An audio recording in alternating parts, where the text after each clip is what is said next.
couple staying with another couple at their remote house in the middle of nowhere where things take an odd and ultimately sinister direction is not an original premise, which this being a remake is kind of a no shit Sherlock thing. I had no idea the film was a remake of another one until like 2 days ago.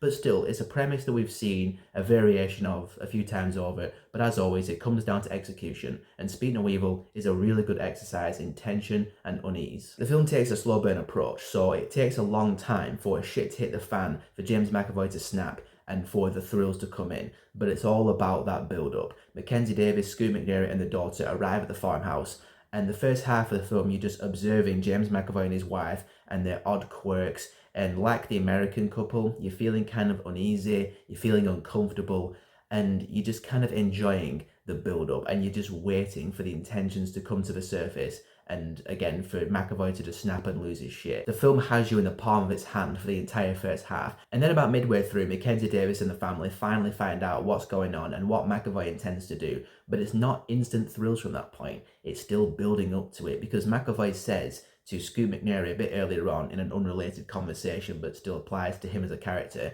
the hunt is sweeter than the kill, and he likes playing with his food. He's a predator. This is what it's all about. He likes just messing with them. And Mackenzie Davis and Scoot McNairy's characters are having marital problems, and there's a bit of an argument they have at one point in the film which McAvoy overhears, and he drops little nuggets here and there alluding to things that he's overheard. So it's a psychological, mental thing that McAvoy's doing with Mackenzie Davis and her family. It's not all about just leading to finally bashing their heads in with hammers or whatever.